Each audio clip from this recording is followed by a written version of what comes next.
ป้าทู่หันเอามาถอดจะบ่ขายตัวหนึ่งกำไร1,100ก็เอาแต่เฮาอดแน่เลยโดยตามือได้เฮายาวนี่เฮาก็กินเอากำไรตัวนั้น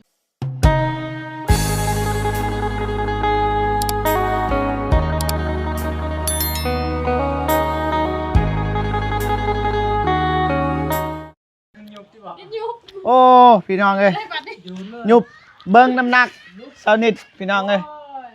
เบิ่งน้ำหนักเซานิดกับเอื้อยนูนาใช่ท่อย่อเบิ่งย่อขึ้นเบิ่งโผล่โมงแตกเลยพี่น้องไปจันทร์บอลเนาะเบิ้งสองคนนั่งเบิ้งอ้อย่าโอ้เขาเป็นคนปัวโอ้น้ำหนักเจ้าบ่เมกเอ้ยนักแหละเขาเบิ่งโอ้กุบบาทหนึ่งตายจากโล80อันนี้70เท่าไหร่ทำอีกเท่าไหร่อันนี้75เอ็นนูนาเลยอันนี้70สบายดีเด้อเดินหน่อยนึงมาเบิ่งเด้อคลิปเด้อโอ้งามเลยงามบ่เด้อสบายดีเด้อประจำเลยไปงามไงงามบ่แม่งามบ่ลูกรอเขาบอกตัวไอ้สิโอ้ยมันมืดเนาะมืดเนาะบ่ได้มืดเด้นี่บ่มืดบ่โอ้แจ้งเบิ่งเลยเบิ่งกล้องเลยเปิดภาพมากับพุ่นละน้ำหนักยังไงบ่เมฆกินหัวกราบทักทายสบายดีเด้อพ่อพี่น้องเบิดสุขุสุขคนพี่น้องเนาะใจดีตอนรับเข้าสู่ซองบ่าวเจ็บแนวคือเก่าพี่น้องเอ้ยเปิดภาพมากะคอยคำยามแรงพี่น้องเอ้ยตะเวนตกดินแล้วพี่น้องมาหาน้องพินน้องจันทนาพี่น้องเอ้ยมาอัปเดตหลังจากทีมงานเฮาพาทางครอบครัวไอรีแล้วก็ลุงเฮิมเพิ่นไปเบิ่งบ้านบ่เมฆสวนบ่เตียงนะแล้วก็แยกทางกันนะทางอ้ายเพิ่นก็เดินทางกลับพอดีทางเฮาก็มาเฮ็ดเวียกต่อพี่น้องเอ้ยเพราะว่ามันเป็นเวียกของเฮาพี่น้องเอ้ยพูนพี่น้องเป็นเทเรียบร้อยพี่น้องเอ้ยเรียบร้อยแล้วมันจะว่าไอ้นุ่งเพิ่นก็สิจ่ายเงินให้บ่ฮู้ว่าเพิ่นเฮ็ดจักชั่วโมงพี่น้องแต่ว่าก็นี่เรียบร้อยนี่เรียบร้อยพี่น้องไงจบงามเพอร์เฟกต์พี่น้องไงแต่ถ้ามันดีกว่านี้นี่เหลือมันก็ต้องเหลือนะตัวอย่างคือจังซี่เนาะ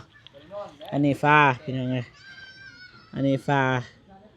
เวลาเฮ็ดอันนั้นมันก็ต้องเหลือมันเดี๋ยวอยากให้มันเหลือแต่ว่าสำนี้ก็โอเคคือกันพี่น้องบ่ว่ากันเพิ่นได้เฮ็ดเด้สบายดีเด้อไอ้เด้อสบายดีพี่น้องเอ้ยไปนำกัน10ปีลำ20ปีลำเห็นกันเทื่อนึงว่าแล้วว้าว10ปี20ปีเอา2มื้อก็ดนเด้ดนเทวดาเนาะโลกเทวดาเลยเอาโลกเทวดาดนเลยครับว่า2มื้อหั่น10ปีเฮา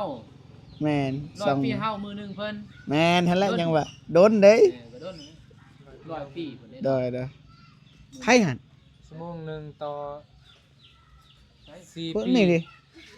ชั่วโมงนึง4ปี2เดือนสบายดีมานี่เบิ่งสาวบุญมีผู้สาวเอ้ยเจ็บพอเจ็บแก้มเจ็บแก้มให้อีกถึกอันนั้นตัวหมูไอ้สั่งนี่นะถังยาบะมิกทายาให้บ่ได้ทามือบะมิกไปมาสัมผัสดิโอ้บะมิกเป็นคนถ่ายคลิปว่าซั่นซอยกันนี่ซอยกันเฮ็ดบ่โดยเจ้าก็เฮ็ดนำบ่โดยแต่ว่าเรื่องโมจังซั่นอันนั้นมันลมอันนั้นดินบล็อกมันหักพอดีโมตะหันล่มพอดีมันทับใส่เข้าสินาจะโลดกันแน่แต่มันบ่บาดปานใดจักมือเจ้าเฮ็ดจักคนหาคนรวมคนที่มาซอยนะบอกบ่ได้มันใส่เนาะโดย5คนฝนตกก็เฮ็ดเลยเด้อฝนตกอย่าเฮ็ดเลยมีคนมาถ่ายคลิปบ่บ่มีได้มาถ่ายคลิปบ่มีได้ครับฝนตกเลยก็เฮ็ดเลยโดยเฮ็ดเลยบ่ได้พาอยู่ไสเพิ่นก็เฮ็ดเด้อยู่หั่นอยู่หั่นบ่โดยอ๋อ อดีดินบล็อกมันหักมันกระล่มมันกระทับใส่ อย่าไปเอาดินบอกใส่เอาไม้ที่ห้องไม้คือบ่อยาก แม่ แล้วห้องกับไม้เบิ่งหนึ่งแล้วห้องกับไม้บัดเราอยากให้มันสูงเด้เราก็เอาดินบล็อก บ่แล้ ทับใส่ วมันต้อง มันอ่อน เอาไม้ แน่ เว้า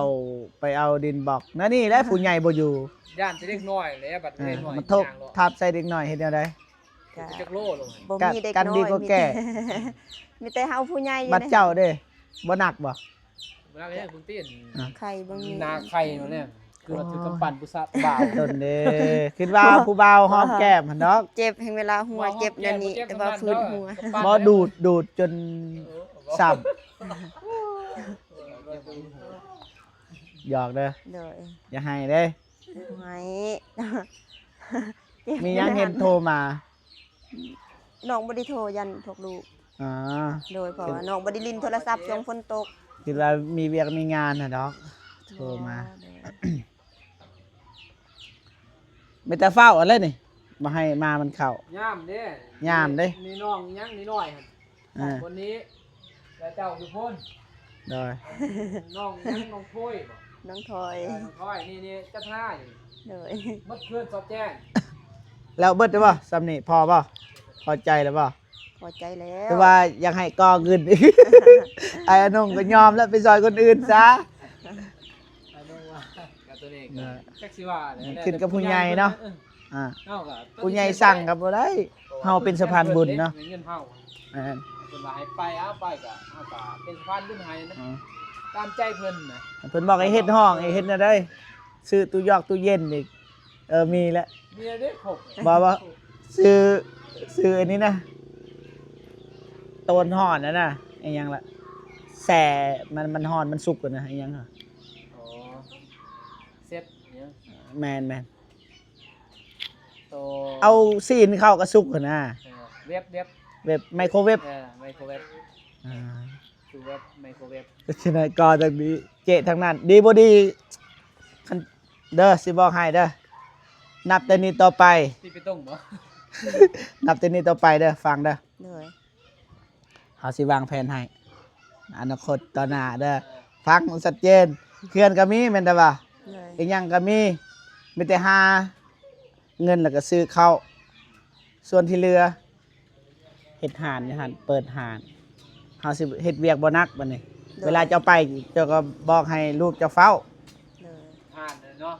เฮ็ดห่านได้ดินมันได้เด้ อู้ได้เมื่อไหร่นี่ หรือว่าคันเจ้าบ่เฮ็ดนี่น้องพินเฮ็ดเด้ จะเป็นหยังไก่กันเลย อย่าลูกค้าคนเดียวกันมาพี่มา เฮา พี่ เฮ็ดแบบนี่ได้ว่าแผนเฮาต้องเลือกอาชีพเด้หนึ่ง แม่น ผู้หนึงต้องเฮ็ดห้างค้าผู้หนึงต้องเฮ็ดห้านเสริมสวย แม่น แล้วนั่นผู้หนึงเฮ็ดห้านขายเครื่องย่อยผู้หนึงต้องเฮ็ดห้านขายเครื่องก่อสร้าง ผู้หนึงเฮ็ดแนวกินผู้หนึงเฮ็ด แนวเครื่องสำเร็จรูปขายแบบนั้น ปันผู้นี้เฮ็ดขายเครื่องย่อยจะบอกปอกนมกตอกต้ม โดย เจ้าก็ขายเครื่องแบบปิ้งจี แม่น อาหารนั่นเด้เที่ยงบ่เที่ยงกัน โดย อยู่ไกลกัน เจ้ามีงบจากล้านหนึ่งหรือว่า2ล้านเจ้าขายเครื่องได้แล้วนี่ห้อยแถวนี้ห้อยไปก่อนค่อยเห็นหานแถวบ้านนอกอะเด้อยู่หานเขาขายแบบนั้น บัดมีงบแล้วมุนแล้วก็จึงเฮ็ดทางหน้า เออ เฮ็ดแบบนั้นเด้อ โดยเฮามีเงินก็คือเก่า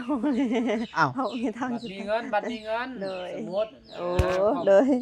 บ้างคนบ้างแผนให้ วางแผนให้อันนั้นนี่เฮือนซานก็มีเบิดแล้วเด้ มีแต่หาเงินซื้อ แม่นแต่ว่า กับหาเงิน เฮือนที่เฮ็ดมานี่น้องก็บ่ได้จบแม่นแต่ว่า โดย มีแต่หาเงินนี่บัดนี้หาเงินได้มาเท่าใดก็ซื้อข้าวเหลือซื้อข้าวก็ เก็บ ติบบัดนี้ขายเครื่องได้2ล้านก็ขายเครื่องได้แล้ว ได้ดอกมีซองแก๊ส แม่น ขายจะกินนะแนวกินนี่ปลูกผักปลูกหญ้าให้ลูกไปหาเจ้าก็หาก็ได้ โดย เฮ็ดจักปีหนึง ประหยัดนี่ เว้าง่ายแต่เฮ็ดยากเลยสิบอกให้ บ่ยากได้เฮงลูกนี่เฮงยากเลย อืม เฮ็ดยากมันแต่อาศัยความพยายาม เงินนี่ต้องมัดน้ำลูกก่อน มันยังหน่อยเด้ นงเด้อ แหน่ อืม แต่ว่าตอนนี้เฮ็ดได้บ่ก็สำคัญก็ซื้อเขาวก่อน โดยตอนนี้ วางแผนมันลูกกุลาได้อยู่ประมาณซ้ำนองจันทนานี่เฮ็ด โด ได้ ยเฮ็ดได้เพราะว่าตอนนี้เพิ่นก็ยังสอน้องถอยก็ยังสอเพราะว่า ซ้ำนี่คันเฮ็ดนี่เจ๋ง ลงทุน10ล้านนี่หมดเลย เบิดเลย เจ๊งแล้วแหละ ลูกหลักว่ะ ไว้ แม่น เฮาบ่เคยมีลูกบ่ฮู้เด้ กินกูมื้อ แม่นกินคู่มือ บ่ให้กินนั่นแหละปัญหา โอ้เขาซ้ออยู่หั่นจะแลเขาให้ขนาด บ่ให้ก็ฮู้มัน แม่น บ่ได้เนาะบ่ได้ก็ คนดิ เฮาสิบ่ให้ลูกก็ บ่เป็น หยับนะ แม่ หยับนะ เฮารักลูก หยับหนิดนึง เฮาห้าม บ่ได้ยิน ลูกแต่ว่าบัดนี้ เลย ถ้าเฮาบ่ให้เฮาก็อีต้นเฮาก็ลูกเด้เฮาให้ซึ่งเฮาก็บ่มี แม่ เลย ให้เฮาสิเว้าหลายก็บ่ได้เพิ่นบ่ฮู้เด้ เออ รู้ความได้จังหน่อย เพิ่นบ่ฮู้ความหา แต่ว่าเฮา เพราะว่าเฮากล้าว่าเฮาได้ตัวนี้เฮาวางแผนไว้นั้นจ้ะบ่ตัวนี้ให้เพิ่นกิน ตัวนี้เฮาก็เอาขึ้นกันได้จ้ะบ่ โดย มันเป็นประเภทแป้งนัวเกลือนี่น้ำปองน้ำตาลจ้ะบ่ โดย เป็นไอ้ปลาดอกปลาแดกนี่มีนี่เฮาบ่ได้อยู่แล้วกำไร โด เฮาย ไว้ตัวนี้จ้ะบ่เป็นประเภทแนวนี้เฮาได้เป็นบ่ของประเภทเพิ่นกินบ่ได้เด้ โดย เฮาสิเอากำไรตัวนี้ซื้อมาให้หลาย ความคิดที่ดีคันสั้นละซื้อที่ลูกบ่อยากกิน มาขาย แต่ขนมเฮาก็ซื้อคือกัน แต่ว่าตัวนี้เฮาซื้อให้ลูกอยู่แล้ว โด ได้ ย กำไรน้อยหลายก็บ่เฮาบ่เว้าแต่ แม่น เฮาบ่ไล่เฮาไล่ตัวมันใหญ่ โดย อ่า เออแต่ ถื ว่า อ มี แล้ว นี่กินโลดกินจนน้อยก็เบื่อแต่บ่เกินจักเอ้าสูงสุดปีหนึงเด้อ โดย เบื่อเด็กน้อยบ่อยากแล้ว โดยเขาบ่ ให้ อ กิ ยาน ก โลดเด้อเพิ่นบ่อยากบางครั้งนี่รุ่งไว้ก็คือลานจะก็บ่กินบ่อยากแล้วมีบ่อยากใครบ่อยาก กินตลอดเลยเนี่ยนะ นะมันลึงเด้ โดย แต่ก็ดีคือกันเห็นตอนนี้แต่ คือ ที่สำญ เฮ็ดคืออายนงเว้าสั่นซื้อในสิ่งที่เรากินบ่ได้ เพื่อไปนัวแหล้ว แหม แล้วก็มักเพชรเฮ็ดนี่แหละปลาดอกปลาแดก เครื่องดื่มน่าสิบ่ชอบปานใดนะเครื่องดื่มมันนั่น ปันกับคอนเสิร์ตบ่ได้แล้ว แหม่ เด็กน้อย เราบ่กินเพราะว่าเฮาก็ว่ากินบ่ได้นะ แต่ ลูกเฮาบ่ฟังความนี่เด้ ห้ามบ่ได้ ตัว เนาะ ตัวย่างนี่ก็ยังเขาจัดการเด้แต่ว่าเฮาบ่จักเฮ็ดจังได๋เฮาสิบ่ให้กับ แต่ อี ว่า ตน กินก็ มันขึ้นกับแม่นะ เอ นี่ อมีเงินเฮา จัดการได้ ใส่ หรือ ได้ บ่ เฮาใส่กระแจเด้มันมี โดย แล้วตู้เย็นมันมีตู้แช่ระบบใส่กระแจเอา นะ แต่ว่าเฮาเวลาเฮาอยู่ลูกเต้าก็เฮาก็ทำได้อยู่ โดยแต่ว่าเวลาเฮาบ่ได้อยู่ เฮาบ่อยู่เฮาก็ปิดห้านเฮาใส่บ่เปิด โดย สิป้าให้ลูกคือจันทนานี่บ่ไหว้หับน้องบ่ได้แล้ว โดย เนาะ โอเค แสดงว่านี่เจ้าบ่สามารถควบคุมลูกได้ มัน ผู้ก บ่ บ ได้ ก็ ดอก ควบคุม บ่ได้ ได้ เนาะ แต่ว่าสองคนนี่ควบคุมบ่ทันได้ อ่า ได้แต่ผู้เดียว แบบทุบเลยเนาะ โดย เครื่องของอย่างเด็กน้อยเนาะ หมอยบ่ฮู้ดอก เด็กน้อย บ่ได้ฮู้เด้ ผู้นบเพิ่นบ่ แม่ ผมเคยบอกให้นบเพิ่นบ่ แม่นนะ ผู้หญิงกันเด้ โดย บ่พังดอกนี่ อื เนาะ มมันก็บ่ได้สิตีเสียนั่นก็ลูกเด้อีต้น ไผสิไปตี คนนี้ก็อยากได้คนนี้ก็อยากได้ บ่แนะนำนะสอน มีแต่แนะนำให้คืออายนงเว้านะซื้อที่ในสิ่งที่เรากินบ่ได้เกลือเป็นนัวบ่ เอามาได้อยู่นะได้แต่ว่าเทื่อละน้อยแหละจำนวนเฮาหลายแล้วเฮาเงินเฮามีเด้กำไรเฮาหลายเฮาจึงซื้อมาบัดนี้ซื้อขนมมาแล้วบัดนี้จะบอก โดย แต่ว่าให้เพิ่นกินเฮาก็ว่าเอาที่บ้านเฮาก็สอนนำแน่จะบอก ได้ กินลูกกิน กำหนดนะ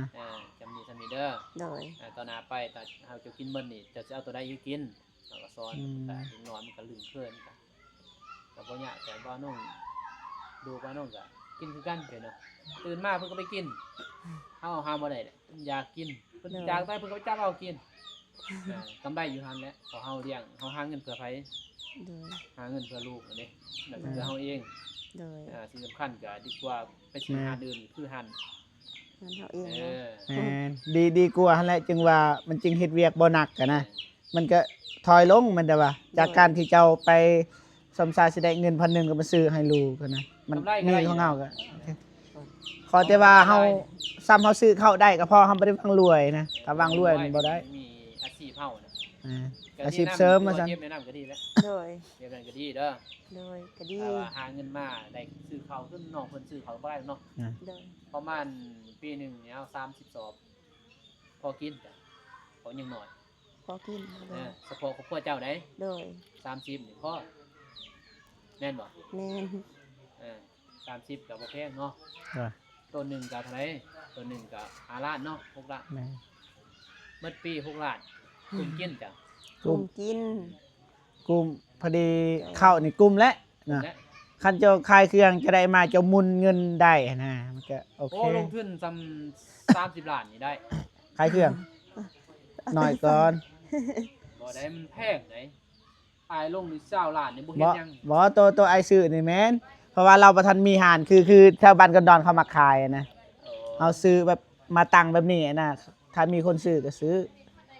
ในสิ่งที่ลูกกินบ่ได้นะเอาซื้อไว้ก่อนซ้ำๆเฮาสิได้ขยายพุ่นไปอยู่พุ่น ก็เฮ็ด เจ้าสิมีความรู้นะ มีไม้มีตอกได้อยู่ซ้ำนี้ก็ได้ แม่ ใส่ทั้งซีเอาตัวเก่าตึงๆๆเฮ็ด เด้สังกะสีเก่าพุ่นเจ้า ขายบ่แนะนำขายเราเขาเวียเดี๋ยวพาก่อนขอยังสาวจะสิได้ปัว ดังซาวนี่ขายดีเด้ เออ ก็เพื่อลูกนี่ขายก็ว่า ขายเราเขาเวียผู้บ่าวมากินกูมือเนี่ย ดีคือกันแหละพอได้ซื้อข้าวให้ลูก ก็ดีเนี่ยมันเฮาก็กินเป็นนะ เออ แต่บ่ โดย ไม่กินแล้ว แล้วอยู่หาดนี่เป็นหาดคายเสือให้ของ ผู้สาวอีกนะ เขาก็มา เศร้าเว้า ซัพพอร์ตให้น้องบ้านเมืองเพิ่นแต่ว่าดีบ่ดีพอหาดนี่ก็มีหลายเด้มี โด การ ย ประหยัดนะ มันจะหัน ไอ้อนุ่งก็สิมาซื้อซอยเวลาจากซอยคนอื่นอย่างเฮาสิมาซื้อซอยคือกัน ซื้อซอ โด ย ทีมงานเฮาอหยังเฮา เห็น ก็ บ่ ซื้อซ น้ อ อย งไส้รู้จักบ่น้องไส้ โดย น้องไส้เซปน หูจักบ่ได้เบิ่งใน เห็น คลิ บ่ ป เบาลีตายนี่ เอาเข้า เอามาขายเขาก็คือเฮานี่แหละคืออายไปจะบอกเบาลีไปก็ไปซอยน้องเพิ่นนี่แหละ อ่ะ ซื้ออยู่หันคือคอยนี่มาจะบอกมีผู้ใหญ่เขาก็ซื้ออยู่หันเจ้า บางทีผู้ใหญ่อยากให้ซื้อเด้เขาให้เงินไปซื้ออยู่ห้านเจ้าแน่ ก็สนับสนุน สนับสนุ โด น ย เด้เจ้าก็ แม่น มี ไหนอันเนี้ยเอาเลย ความคิดน้องก็เป็นแบบนั้น อ้าวบัดนี้ ตรงเป๊ะประเด็น ต้องเป๊ะ โดย แม่นบ่ แม่นพอน้องคิดตั้งแต่แรกพอ อ่า ทวิตสมมุติว่าน้องได้เฮือนก็หนึ่งมาเฮาบ่มีผู้ชายสองมาเฮาเฮ็ดเวียกบ่ได้เพราะเฮาตัวผู้หญิงคนเดียว ได้ บางเทื่อมีห้านของตัวเอง สบายเบิ่งครึ่งหนึงให้ลูกเด้สบ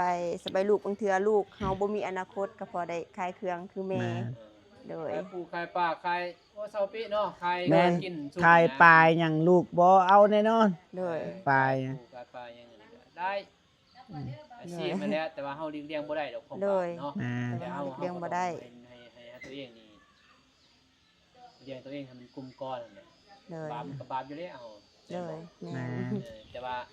เฮ็ดจะได้เท่ากับบาปนะเอาดีว่ เกิดมาก็ เออบ าปแหละ เออดีกว่าอดบ่ได้กินนั่นเด้ โดย แต่ว่าเฮาเลี้ยงได้ก็เลี้ยงแต่เฮาเลี้ยงบ่ได้เอาคนถูกแม่นบ่ แม่นโดยตอน ผู้ นี้ ที่มีเงินมีคำเข้าก็เลี้ยงได้เนาะจากการฆ่าสัตว์เลี้ยงได้แต่คือสำหรับน้องเพิ่นแต่ว่าขาคองมันบ่มีเท่านี้เนาะ โดยมันบ่ มัน มี บ่มีไผคายเด้เฮาก็เฮ็ดได้แต่ว่าเลี้ยงบ่ได้ชีวิตน้องเพิ่นมันต้องสู้อะนะ สู้ โด อะ ย นะ อันนี้ได้มันสิได้เงินน่ะนะแม่น ก็ บ่คนมีแล้วเขาก็บ่ได้ยินบ่ โดย คืออ้ายนี่ก็มีบ่ก็บ่มีแต่ว่าเฮาเดินสายนี้แล้ว เราหลีกเลี่ยงได้นะเฮา หลีกเลี่ยงได้จะบอก โดย หลีกเลี่ยงจากการฆ่าสัตว์ก็มันได้เพราะอ้ายมันบ่ได้สู้ได้ไปแม่นบ่เฮ็ด โด เลย ยมื้อประจัก เด้อ โอ้ เฮ็ดอยู่ โอ้ย มาแล้ว เอาไพ่เด้อ เปิดทางนั้นกลับละเดินทาง บ๊าย ปลอดภัย บาย เด้ ขี่ อ คอยขี่เด้อมื้อนะ เด้อค่อยขี่ค่อยไปเด้อ จะบ่ขึ้นนี่บ่ขึ้นหลังนี่บ่อะเออ อ๋อเอา โอเคเอาปล่อยไปเข้ามาโดย คำมาได้เขาเจ้าขี่รถจักร เหนื่อย เอาก็มาคำขอไปส่งเบอลลี่แหละคำนี้ ไปเข้าสบายดีทางนั้น งานสบายดีกล่อง สบายดี อยากขายเครื่องบ่สิหางบให้ คล้ายบ่เกือบ บ่กินเด้บ่แม่นขายมาขายบ่แม่นมากิน วางแผนบ่ยากเพราะว่าน้องเรียนจบวิชาชีพรถยนต์ก็ย้อนขายเครื่องขายของกินเลยเนาะซื้อปลาทูตัวนี้มันบ่ได้ค้าซักปลาทูจักบ่ โดย ลูกสิ้นบ่ได้ค้าเด้อดี โด เรีย ย งดิ แม่น ปลาทูพอเฮาไปซื้อเอาเด้ซื้อเป็นโลมา โดย มันตายแล้วอะนะ ก็ตัวนั้นแหละเลี้ยงไปเฮียนวิชาชีพเพื่อให้เจ้าเฮ็ดแต่ละมื้อตื่นแต่4 โมง3 โมงตอนนั้น โดย บ่ทันมีลูกยังมีอยู่ลูกน้อยๆอีกใช่ไหม น้องดวงตายังน้อยๆต้องลัง 4-5 เดือนซ้ำน้องเอวาลินเดี๋ยวนี้แหละเป็นไงโอ้ยเห็นเพิ่นอยู่2คนหายไปโรงเรียนจะบ่ โดย ความทุกข์เจ้าซ้ำได้หายอยู่โรงเรียนเซ้ยหายบ่ได้หาดิ สบายดี แล้วเขาไป เด้ เรีย อน โดยเขาไปเรียนนี่โดยเอาป้าทู่หันเอามาถอดจะบ่ขายตัวหนึงกำไร1,100ก็เอาแต่เฮาอดแน่เลย เด้อ ตามือได้เฮายาวนี่เฮาก็กินเอากำไรตัวนั้นตัวกำไรเอากิน คันกินกับมือเทมิดน่ะมันเฮ็ดลายมันบ่อยากกินแล้ว เบื่อแล้ว เบื่อ บางทีกินแต่แป้งอ้ายแบบประหยัดดิเอาแป้งตอนนี้ แม่นมากิน เอาตอนนั้นมากินนี่ขายกันน่ะแต่ตะกี้มันบ่แพง ขายพวกอันนี้คือไอ้น้องเว้าแหละขายเสียบซีดนี่หยังก็ได้ เสียบย่างนั่นแหละเอาเฮ็ด โดย หลายอย่างอย่าบอก น้องพินก็มาซอย น้อง อืม อย่างย่างต่างหานเฮ็ดหุ่นกันซอยๆกันมีไผ2คนตีกันดี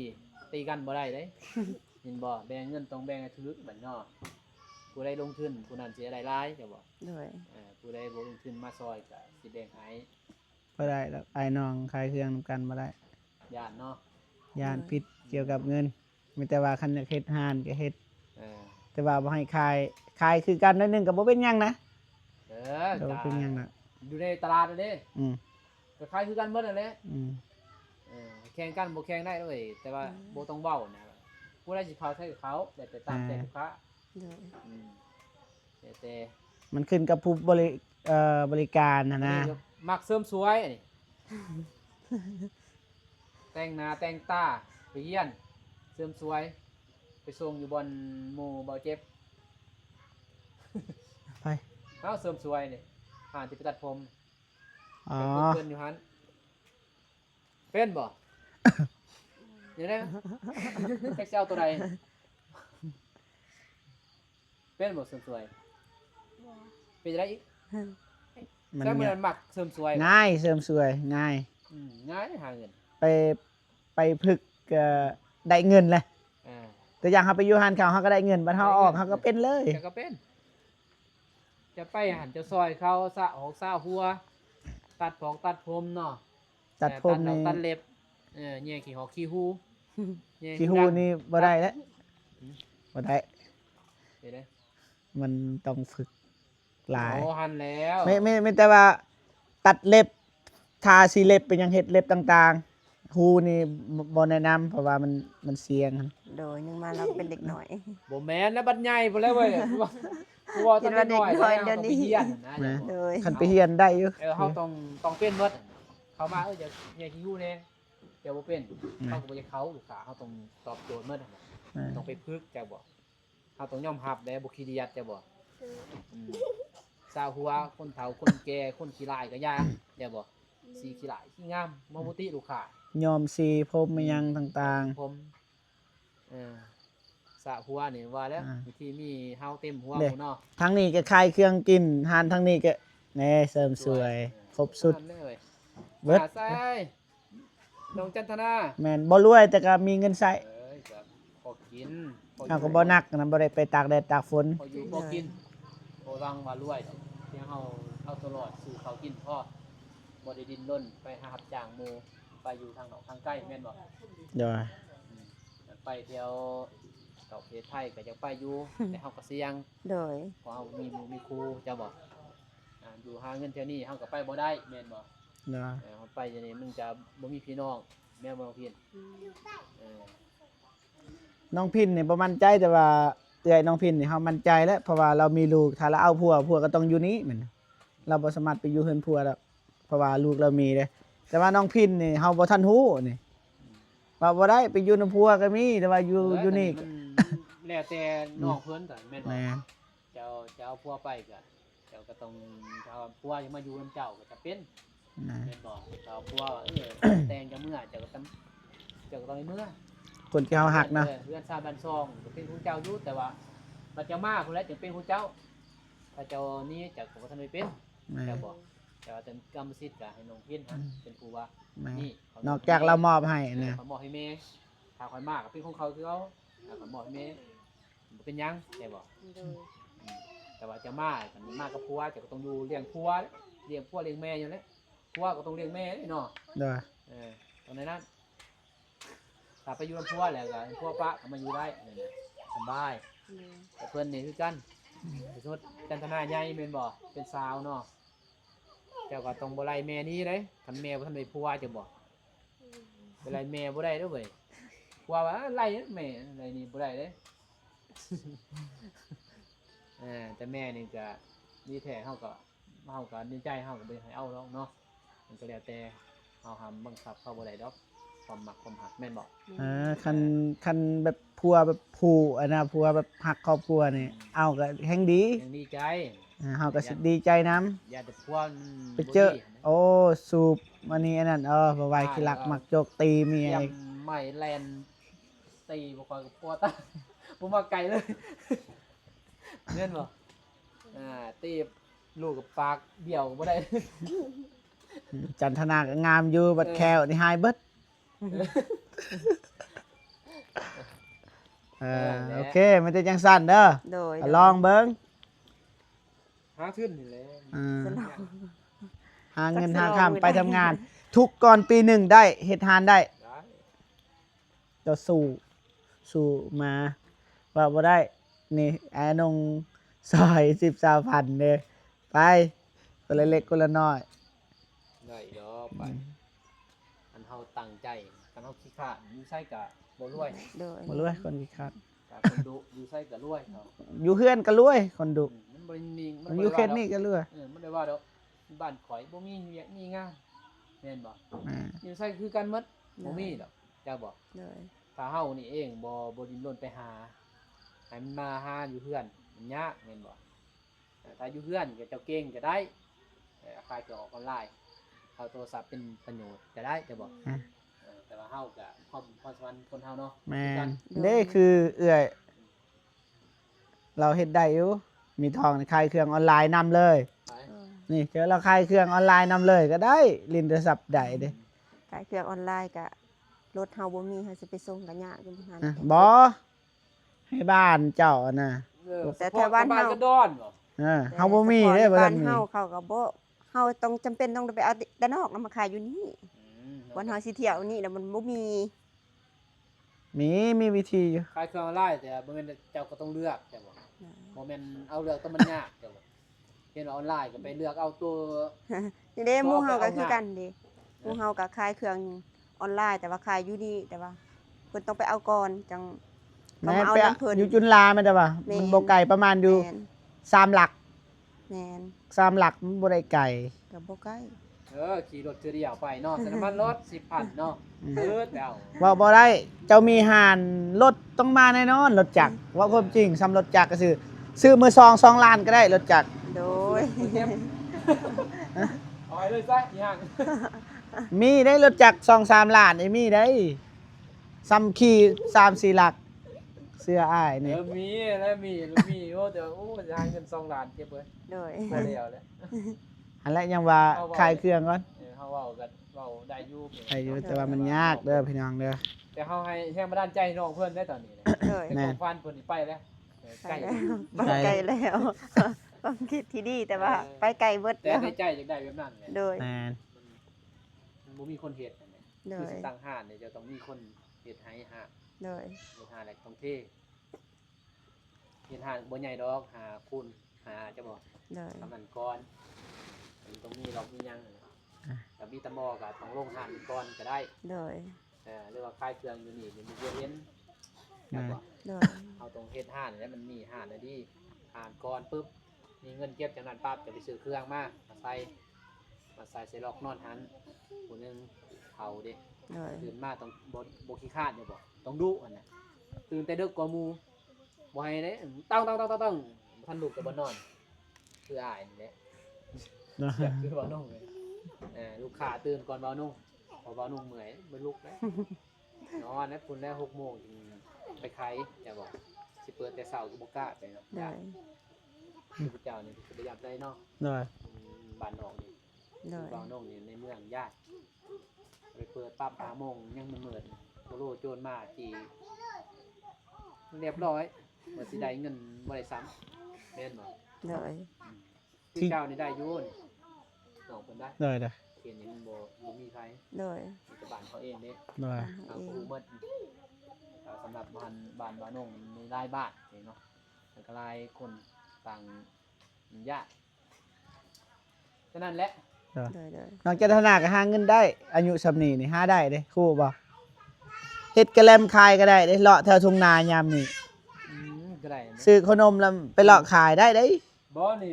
ให้ก็แล่มใส่ตู้เย็นได้แต่ แม่น ได้ซื้อได้ ซื้อกระติกเนาะน้ำก้อนใส่แล้วก็เลาะขายแถวทุ่งนาแม่นอยู่ยามฝนแต่ว่าเห็นเด็กน้อย กล้าบ่ อ้าวมันก็ต้องกล้าเด้อยากได้เงิน ผู้ภัยดวงตา ไปขาย ดวงตาได้หมดนี่ก็ค่ายนั่นค่ายมาเมื่อก่อนมันนาเพื่อนหญ้าเพิ่นขายบ่ได้ญาติบ่ได้ต้องมีความอาหารยินบ่ กล้าได้อายอดเด้อ เพิ่นบ่เฮาบ่มีได้ยินบ่เอาไปนี่ซื้อแกล้มบ่ซื้อซอยแหน่บ่าวคนงามซื้อซอยแหน่ผู้สาวคนสวยเอาพี่น้องเอ้ย